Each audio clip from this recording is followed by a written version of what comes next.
Welcome to Booty Cracklers, baby. Hey, Red, what we gonna talk about today, baby? Coach, we're going to get into the Saints, Ooh, Mount Rushmore. Ooh, them who that? Who that? Who that say they gonna beat them Saints? Who that? Who that? Everybody. And they gonna say it. I'm telling you, I ain't worried about it. They can all talk noise. It don't make no difference to me. Go ask my ex. I don't listen. I promise you. Go ask my ex. It don't mean y'all can talk all y'all want. Don't make me no difference. All right? Hey, Mount Rushmore. I know there's some franchises out there that don't understand what that means, but Mount Rushmore means your best four. It means your best four. I don't want to hear, oh, we got so many we can put on there. Nobody cares. Nobody cares. Anyhow, Mount Rushmore of the Who Dat Nation. Red, this is probably my area of expertise, but I'm going to let you tell me who you think. Look, we've talked about this before. On every Mount Rushmore of every team or franchise or whatever, there's usually one or two guaranteed that nobody can argue with. All right? I got a feeling there's one that not one Saints player is going to argue with. All right? But I'll let you go ahead and put that man's name out there, Mr. Red. Archie Manning. Archie Manning, Lord, there's going to have to be some argument in that. That ain't the one I thought you was coming with. I promise you there's going to be some argument in that.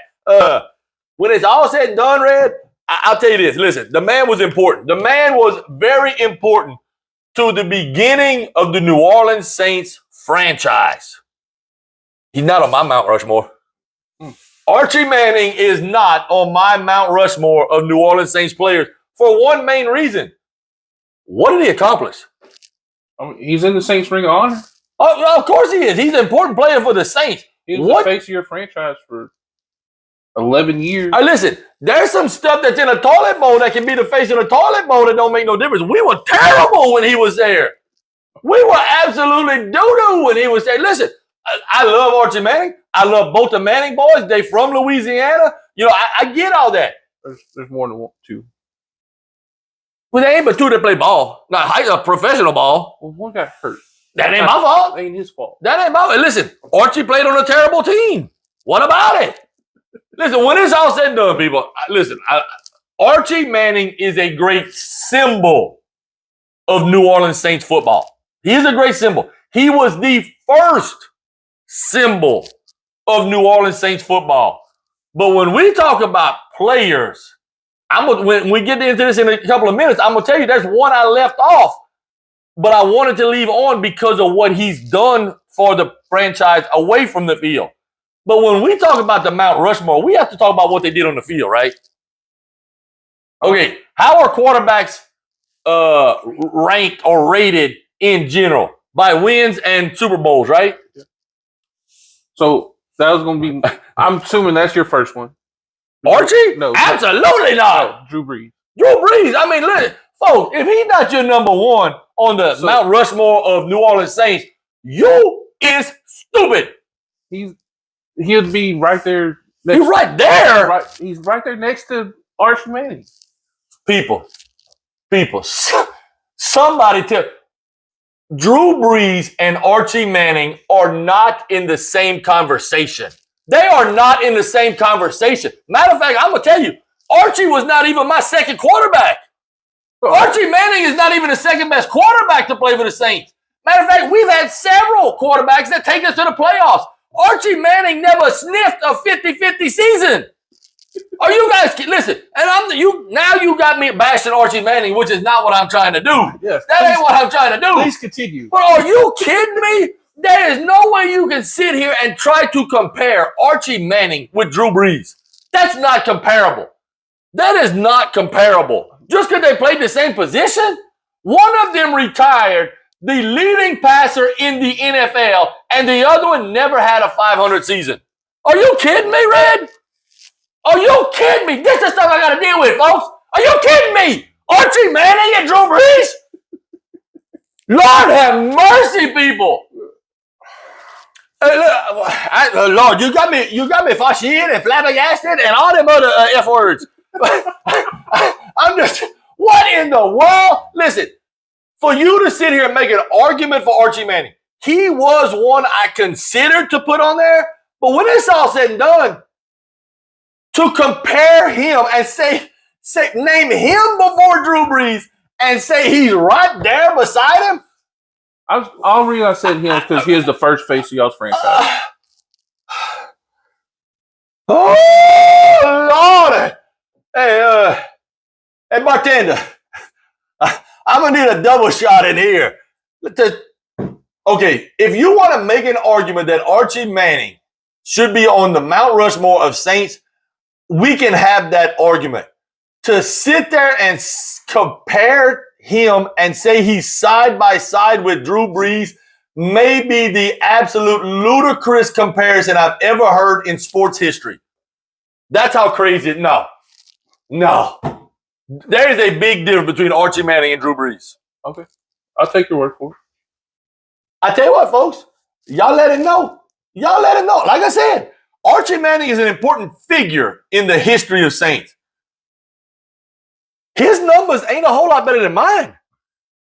I mean, what are we talking about? Listen, I can go right now and lose games for the Saints. I can go right now and lose games for the Saints. The man just what he did. Spent a bunch of years running away from everybody. 100%. He was running for his life. Is that the team's fault, the coach's fault, the lineman's fault, or the quarterback's fault for not calling good protection? There's a lot of blame that can be going on, and some of it's his. How we know he didn't call for good protection? He just didn't get it. That's my point. There's arguments to be made. When it's all said and done, quarterbacks are judged on a couple of things. Their win-loss record, their passing yards, and their playoff success. He got none. All right. So he got none. Who do you have in the Thomas Jefferson position? Wait, were we going with Thomas Jefferson? I might have Thomas Jefferson in there. All right, look, to me, my opinion, there are two no-doubters on the Saints Mount Rushmore. Mm-hmm. Drew Brees has to be in the George Washington, the Abe Lincoln, the Thomas. He's in all the spots. All right, but the number two guy that I don't think any Saint fan can argue is Willie Roaf.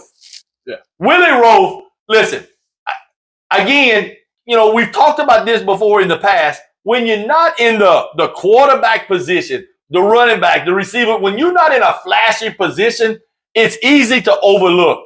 Willie Roaf came out of a small school, came out of Louisiana Tech. Listen, folks, he played 13 years all with the Saints. No, you know what? I think he went to Kansas City his last year. For some reason, I think he went to Kansas City. 11 Pro Bowls. Are you kidding me? 11 Pro Bowls. There is no player other than Drew Brees that has more Pro Bowls than Willie Roaf. I'm just telling y'all, Drew Brees had 13 Pro Bowls. All right, Willie Roaf got 11. Folks, when you are 11-time Pro Bowler on the offensive line, and here's the other thing about Willie Roaf. Stayed healthy. Big, strong, athletic, stayed healthy. He was an anchor of the Saints line for years and years. Out of Louisiana Tech. He was a bulldog, y'all, out of there. Rushed up there in Northeast Louisiana. I'm just telling you. To me, those are the two no-doubters on the Saints Mount Rushmore. Drew Brees and Willie Roaf. Did you have Willie Roaf? Okay, so we agree with those two. We agree with that. I'm not agreeing with Archie, even though I understand the argument. All right, so those are two. We both knocked out two. Who you got in the Joe Biden position on Mount Rushmore? Sam Mills. Sam Mills. All right. You tell me why, and then I'm going to give you my comparison to that.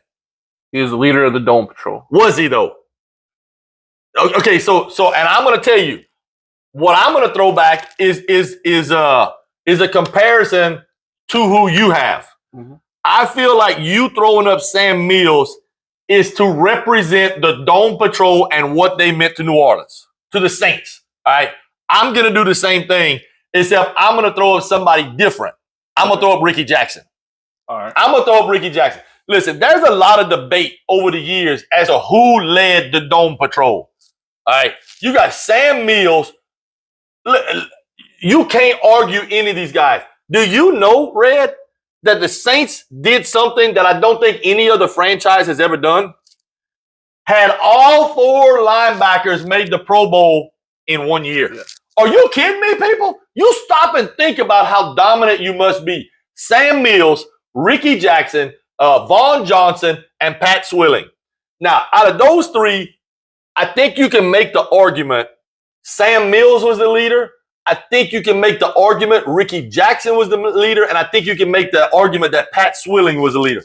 Vaughn Johnson, I don't think anybody would say is the leader. He was a very, very good ball player. I don't think anybody would say he's the leader of that. But I think what we both did with you, Sam Mills, and me, Ricky Jackson, is throw up a representative. I mean, there's no way you don't have at least one of the Dome Patrol guys up there, right? Really, truly, you probably could have had 2 or 3 of them. I mean, listen, folks, Ricky Jackson had 128 sacks. 128 sacks, 14 years, 7 Pro Bowls. Production on the field, he was the leader. Now, if you want to talk about in the huddle, in the locker room, I wasn't there. Were you there, Red? I don't know. Were you? None of us were in that locker room. So we don't know who the actual mental rah-rah leader was. But when you talk about stats, to me, it's got to be Ricky Jackson. But I'm going to say one thing about Pat Swilling, and a lot of people forget this, and it's the reason I say he may have been the leader also. I bet you don't know this, Red. Pat Swilling was the NFL Defensive Player of the Year one year. Folks, stop and think about that. When you're talking about the best NFL, so you're talking about the Myles Garrett. You know what I'm talking about? You're talking about the Aaron Donald, the Bruce Smith back in his day. Yeah. All right. He was the NFL Defensive Player of the Year one year. That's a huge stat when you stop and think about it.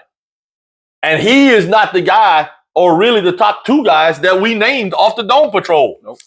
But I think it goes to show how much respect we're trying to give the Dome Patrol. I tell you what, who was the MVP of the Dream Team?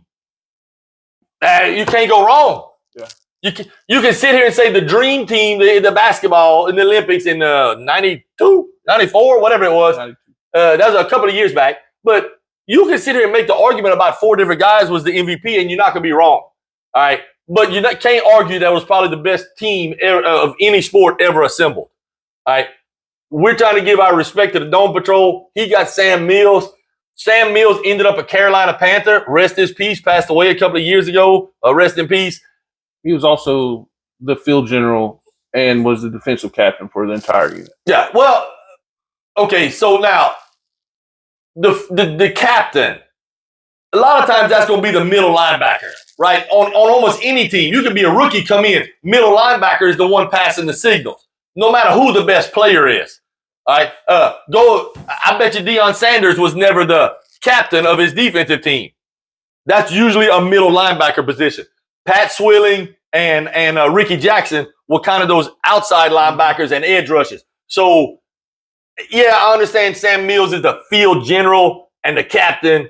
That may be by default because of the actual position that he played. That's all I'm going to say. But look, when it's all said and done, that Dome Patrol, them boys was bad to the bone. And I realize the average NFL fan, especially if you're probably under 40 years old, you may not have never heard of them. Go look them up. Them boys could get it. Them boys could get it. So right now, Red, I just realized out of 3 positions, we only got one the same. We only got one the same. Even though we can throw Sam Mills and Ricky Jackson, that's kind of the same thing representing the Dome Patrol, but it's a different player. But anyhow, all right, Red, bringing up the rear on your Mount Rushmore. By the way, I did all 4. Sam Mills, Willie Rowe. Oh, Willie Rowe. All right, I forgot you threw in Willie. But when you think about Mount Rushmore, have anybody ever been to Mount Rushmore? I know my mom's been there. But look, you know what's the interesting part of Mount Rushmore is go around the backside of the mountain. What you looking at? What's on the backside, huh? They got their face on one side. What's on the backside over there? See, they never show us that, Red. What is on the backside of Mount Rushmore? I want to see. Is it just like on the cartoons? They got their rear end sticking out the backside? I mean, what is it?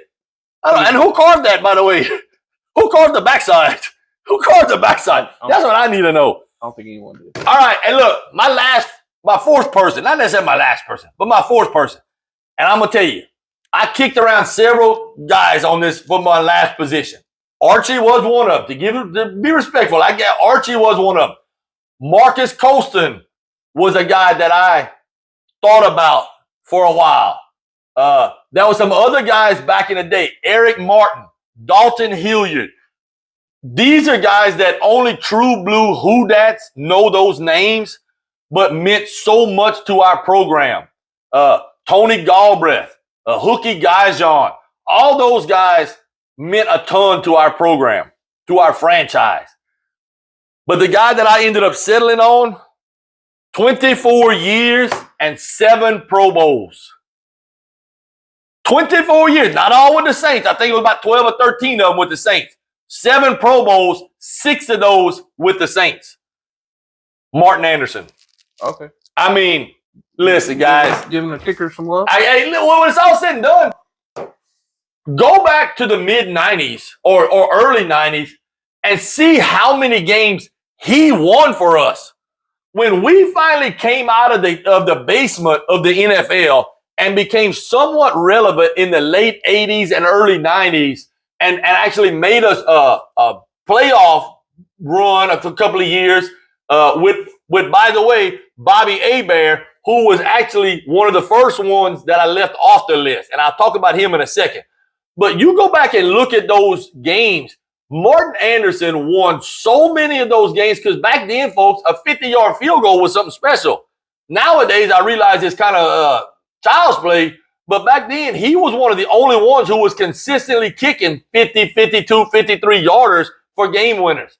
Martin Anderson, I think he's from he's Danish. I think he's Danish. And not eating Danish. I'm talking about that's where he's from. He's left-footed. Listen, when you talk about Martin Anderson was big for the Saints there for about 10 or 12 years. He got one drawback to him. What's that?